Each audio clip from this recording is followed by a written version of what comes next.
Vincent Wenas. Sahabat pernah baca cerpen atau cerita pendek dari Bapak Ali Akbar Nafis yang berjudul Robohnya Surau Kami. Ini karya sastra yang luar biasa dan menjadi legendaris di belantika sastra Indonesia. Seingat saya dulu bacaan wajib semasa SMP ya. Dan ini bisa memberikan banyak sekali inspirasi buat situasi negara kita saat ini. Nah, saya ingin bacakan cerpen ini. Cerpen atau cerita pendek Robohnya Surau Kami dinukil ini dari buku kumpulan cerpen yang berjudul sama, yaitu Robohnya Surau Kami karya A.A. Nafis atau Ali Akbar Nafis. Ini terbit pertama kali di majalah Kisah pada tahun 1955 dan cerpen ini bisa dibilang karya paling fenomenal dan pernah menerima Southeast Asia Right Award ya tahun 1992. Begini ceritanya. Kalau beberapa tahun yang lalu Tuan datang ke kota kelahiranku dengan menumpang bis, Tuan akan berhenti di dekat pasar. Maka kira-kira sekilometer dari pasar akan sampailah Tuan di jalan kampungku. Pada simpang kecil ke kanan, simpang yang kelima, membeloklah ke jalan sempit itu. Dan di ujung jalan nanti akan Tuan temui sebuah surau tua. Di depannya ada kolam ikan yang airnya mengalir melalui 4 buah pancuran mandi. Dan di pelataran kiri surau itu akan Tuan temui seorang tua yang biasanya duduk di sana dengan segala tingkah ketuaannya dan ketaatannya beribadat. Sudah bertahun-tahun ia sebagai garin penjaga surau itu. Orang-orang memanggilnya kakek. Sebagai penjaga surau, kakek tidak mendapat apa-apa. Ia hidup dari sedekah yang dipungutnya sekali sejumat. Sekali 6 bulan ia mendapat 1/4 dari hasil pemungutan ikan mas dari kolam itu. Dan sekali setahun orang-orang mengantarkan fitrah id kepadanya. Tapi sebagai garin ia tak begitu dikenal. Ia lebih dikenal sebagai pengasah pisau karena ia begitu mahir dengan pekerjaannya itu. Orang-orang suka minta tolong kepadanya, sedang ia tak pernah minta imbalan apa-apa. Orang-orang perempuan yang minta tolong mengasahkan pisau atau gunting, memberinya sambal sebagai imbalan. Orang laki-laki yang minta tolong memberinya imbalan rokok, kadang-kadang uang. Tapi yang paling sering diterimanya ialah ucapan terima kasih dan sedikit senyum. Tapi kakek ini sudah tidak ada lagi sekarang. Ia sudah meninggal, dan tinggallah surau itu tanpa penjaganya, hingga anak-anak menggunakannya sebagai tempat bermain, memainkan segala apa yang disukai mereka. Perempuan yang kehabisan kayu bakar sering juga mencopoti papan dinding atau lantai di malam hari. Jika Tuan datang sekarang, hanya akan menjumpai gambaran yang mengesankan suatu kesucian yang bakal roboh, dan kerobohan itu kian hari kian cepat berlangsungnya. Secepat anak-anak berlari di dalamnya, secepat perempuan mencopoti pekayuannya, dan yang terutama ialah sifat masa bodoh manusia sekarang yang tak hendak memelihara apa yang tidak dijaga lagi. Dan biang keladi dari kerobohan ini ialah sebuah dongengan yang tak dapat disangkal kebenarannya. Beginilah kisahnya. Sekali hari aku datang pula mengupah kakek. Biasanya kakek gembira menerimaku karena aku suka memberinya uang. Tapi sekali ini kakek begitu muram. Di sudut benar ia duduk, dengan lututnya menegak menopang tangan dan dagunya. Pandangannya sayu ke depan, seolah-olah ada sesuatu yang mengamuk pikirannya. Sebuah blek susu yang berisi minyak kelapa, sebuah asahan halus, kulit sol panjang, dan pisau cukur tua berserakan di sekitar kaki kakek. Tidak pernah aku melihat kakek begitu durja, dan belum pernah salamku tak disahutinya seperti saat itu. Kemudian aku duduk di sampingnya dan aku jamah pisau itu. Dan aku tanya kakek, pisau siapa kek? Ajo Sidi. Ajo Sidi. Kakek tak menyaut. Maka aku ingat Ajo Sidi, si pembual itu. Sudah lama aku tak ketemu dia, dan aku ingin ketemu dia lagi. Aku senang mendengar bualannya. Ajo Sidi bisa mengikat orang-orang dengan bualannya yang aneh-aneh sepanjang hari. Tapi ini jarang terjadi karena ia begitu sibuk dengan pekerjaannya. Sebagai pembual, sukses terbesar baginya ialah karena semua pelaku-pelaku yang diceritakannya menjadi model orang untuk diejek dan ceritanya menjadi pemeo akhirnya. Ada saja orang-orang di sekitar kampungku yang cocok dengan watak pelaku-pelaku ceritanya. Ketika sekali ia menceritakan bagaimana sifat seekor katak Dan kebetulan ada pula seorang yang ketagihan menjadi pemimpin berkelakuan seperti katak itu, maka untuk selanjutnya pimpinan tersebut kami sebut pimpinan katak. Tiba-tiba aku ingat lagi pada kakek dan kedatangan Ajo Sidi kepadanya. Apakah Ajo Sidi telah membuat bualan tentang kakek? Dan bualan itukah yang mendurjakan kakek? Aku ingin tahu. Lalu aku tanya kakek lagi. Apa ceritanya, kek? Siapa? Ajo Sidi? Oh, kurang ajar dia, kakek menjawab. Kenapa? Mudah-mudahan pisau cukur ini yang kuasah tajam-tajam ini menggorok tenggorokannya. Kakek marah. Marah? Ya, kalau aku masih muda, tapi aku sudah tua. Orang tua menahan ragam. Sudah lama aku tak marah-marah lagi.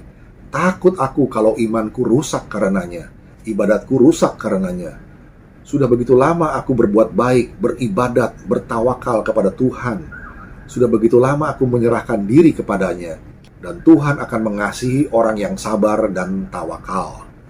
Ingin tahuku dengan cerita Ajo Sidi yang memurungkan kakek jadi memuncak. Aku tanya lagi kakek, bagaimana katanya kek? Tapi kakek diam saja. Berat hatinya bercerita barangkali. Karena aku telah berulang-ulang bertanya. Lalu ia yang bertanya padaku, kau kenal padaku bukan? Sedari kau kecil aku sudah di sini. Sedari mudaku bukan? Kau tahu apa yang kulakukan semua bukan? Terkutukkah perbuatanku? Dikutuki Tuhankah semua pekerjaanku? Tapi aku tak perlu menjawabnya lagi. Sebab aku tahu kalau kakek sudah membuka mulutnya, dia takkan diam lagi. Aku biarkan kakek dengan pertanyaannya sendiri. Sedari muda aku di sini bukan? Tak kuingat punya istri, punya anak, punya keluarga seperti orang lain. Tahu? Tak kupikirkan hidupku sendiri. Aku tak ingin cari kaya, bikin rumah, segala kehidupanku, lahir batin, kuserahkan kepada Allah Subhanahu wa Ta'ala. Tak pernah aku menyusahkan orang lain. Lalat seekor, enggan aku membunuhnya. Tapi kini aku dikatakan manusia terkutuk, umpan neraka. Marahkah Tuhan kalau itu yang kulakukan? Sangkamu akan dikutukinya aku kalau selama hidupku aku mengabdi kepadanya? Tak kupikirkan hari esokku, karena aku yakin Tuhan itu ada dan pengasih dan penyayang kepada umatnya yang tawakal. Aku bangun pagi-pagi, aku bersuci, aku pukul beduk membangunkan manusia dari tidurnya, supaya bersujud kepadanya. Aku sembahyang setiap waktu, aku puji-puji dia, aku baca kitabnya. Alhamdulillah kataku bila aku menerima karunia-Nya. Astagfirullah kataku bila aku terkejut. Masya Allah kataku bila aku kagum. Apa salahnya pekerjaanku itu? Tapi kini aku dikatakan manusia terkutuk. Ketika kakek terdiam agak lama, aku menyelakan tanyaku. Ia katakan kakek begitu, kek? Oh, ia tak mengatakan aku terkutuk, tapi begitulah kira-kiranya. Dan aku melihat mata kakek berlinang. Aku jadi belas kepadanya. Dalam hatiku aku mengumpati Ajo Sidi yang begitu memukuli hati kakek, dan ingin tahuku menjadikan aku nyinyir bertanya. Dan akhirnya kakek bercerita lagi. Pada suatu waktu, kata Ajo Sidi memulai, di akhirat Tuhan Allah memeriksa orang-orang yang sudah berpulang. Para malaikat bertugas di sampingnya. Di tangan mereka tergenggam daftar dosa dan pahala manusia. Begitu banyak orang yang diperiksa. Maklumlah, di mana-mana ada perang. Dan di antara orang-orang yang diperiksa itu ada seorang yang di dunia dinamai Haji Saleh. Haji Saleh itu tersenyum-senyum saja, karena ia sudah begitu yakin akan dimasukkan ke dalam surga. Kedua tangannya ditopangkan di pinggang sambil membusungkan dada dan menekurkan kepala ke kuduk. Ketika dilihatnya orang-orang yang masuk neraka, bibirnya menyunggingkan senyum ejekan. Dan ketika ia melihat orang yang masuk ke surga, ia melambaikan tangannya seolah hendak mengatakan, "Selamat ketemu nanti." Bagai tak habis-habisnya orang yang berantri begitu panjangnya. Susut di muka bertambah yang di belakang. Dan Tuhan memeriksa dengan segala sifatnya. Akhirnya sampailah giliran Haji Saleh. Sambil tersenyum bangga ia menyembah Tuhan. Lalu Tuhan mengajukan pertanyaan pertama. Engkau? Aku Saleh. Tapi karena aku sudah ke Mekah, Haji Saleh namaku. Aku tidak tanya nama. Nama bagiku tak perlu. Nama hanya buat engkau di dunia. Ya, Tuhanku. Apa kerjamu di dunia? Aku menyembah engkau selalu, Tuhanku. Lain? Setiap hari, setiap malam, bahkan setiap masa aku menyebut-nyebut namamu. Lain? Ya, Tuhanku, tak ada pekerjaanku selain daripada beribadat menyembahmu, menyebut-nyebut namamu, bahkan dalam kasihmu, ketika aku sakit, namamu menjadi buah bibirku juga. Dan aku selalu berdoa, mendoakan kemurahan hatimu untuk menginsafkan umatmu. Lain? Haji Saleh tak dapat menjawab lagi. Ia telah menceritakan segala yang ia kerjakan, tapi ia insaf. Pertanyaan Tuhan bukan asal bertanya saja. Tentu ada lagi yang belum dikatakannya. Tapi menurut pendapatnya, ia telah menceritakan segalanya. Ia tak tahu lagi apa yang harus dikatakannya. Ia termenung dan menekurkan kepalanya. Api neraka tiba-tiba menghawakan kehangatannya ke tubuh Haji Saleh, dan ia menangis. Tapi setiap air matanya mengalir, diisap kering oleh hawa panas neraka itu. Lain lagi? Tanya Tuhan. Sudah hambamu ceritakan semuanya, oh Tuhan yang maha besar, lagi pengasih dan penyayang, adil dan maha tahu. Haji Saleh yang sudah kuyu mencobakan siasat merendahkan diri dan memuji Tuhan dengan pengharapan semoga Tuhan bisa berbuat lembut terhadapnya dan tidak salah tanya kepadanya. Tapi Tuhan bertanya lagi, tak ada lagi? Oh, anu Tuhanku, aku selalu membaca kitabmu. Lain? Sudah kuceritakan semuanya, oh Tuhanku. Tapi kalau ada yang lupa aku katakan, aku pun bersyukur karena Engkaulah maha tahu. Sungguh tidak ada lagi yang kau kerjakan di dunia selain yang kau ceritakan tadi? Ya, itulah semuanya, Tuhanku. Masuk kamu. Dan malaikat dengan sigapnya menjewer Haji Saleh ke neraka. Haji Saleh tidak mengerti kenapa ia dibawa ke neraka. Ia tak mengerti apa yang dikehendaki Tuhan daripadanya. Dan ia percaya Tuhan tidak silap. Alangkah tercengang Haji Saleh karena di neraka itu banyak teman-temannya di dunia terpanggang hangus, merintih kesakitan. Dan ia tambah tak mengerti dengan keadaan dirinya, karena semua orang yang dilihatnya di neraka itu tak kurang ibadatnya dari dia sendiri. Bahkan ada salah seorang yang telah sampai 14 kali ke Mekah dan bergelar syekh pula. Lalu Haji Saleh mendekati mereka dan bertanya kenapa mereka dinerakakan semuanya. Tapi sebagaimana Haji Saleh, orang-orang itu pun tak mengerti juga. Bagaimana Tuhan kita ini? Kata Haji Saleh kemudian. Bukankah kita disuruhnya taat beribadat, teguh beriman, dan itu semua sudah kita kerjakan selama hidup kita. Tapi kini kita dimasukkannya ke neraka. Ya, kami juga heran. Tengoklah itu orang-orang senegeri dengan kita semua, dan tak kurang ketaatannya beribadat, kata salah seorang di antaranya. Ini sungguh tidak adil. Memang tidak adil, kata orang-orang itu mengulangi ucapan Haji Saleh. Kalau begitu, kita harus minta kesaksian atas kesalahan kita. Kita harus mengingatkan Tuhan kalau ia silap memasukkan kita ke neraka ini. Benar, benar, benar, sorakan yang lain membenarkan Haji Saleh. Kalau Tuhan tak mau mengakui kesilapannya, bagaimana? Suatu suara melengking di dalam kelompok orang banyak itu. Oh, kita protes, kita resolusikan, kata Haji Saleh. Apa kita revolusikan juga? Tanya suara yang lain yang rupanya di dunia menjadi pemimpin gerakan revolusioner. Itu tergantung kepada keadaan, kata Haji Saleh. Yang penting sekarang, mari kita berdemonstrasi menghadap Tuhan. Oh, cocok sekali. Di dunia dulu dengan demonstrasi saja, banyak yang kita peroleh. Sebuah suara menyela. Setuju, setuju, setuju. Mereka bersorak beramai-ramai.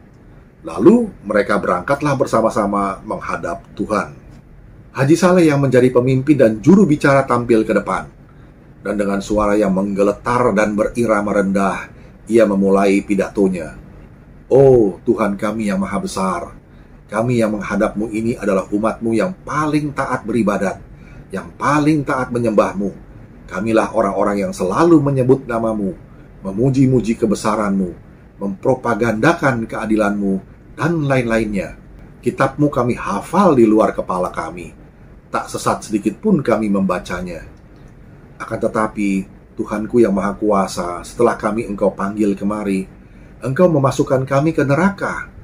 Maka sebelum terjadi hal-hal yang tak diingini, maka di sini atas nama orang-orang yang cinta padamu, kami menuntut agar hukuman yang kau jatuhkan kepada kami ke surga, sebagaimana yang engkau janjikan dalam kitab-Mu.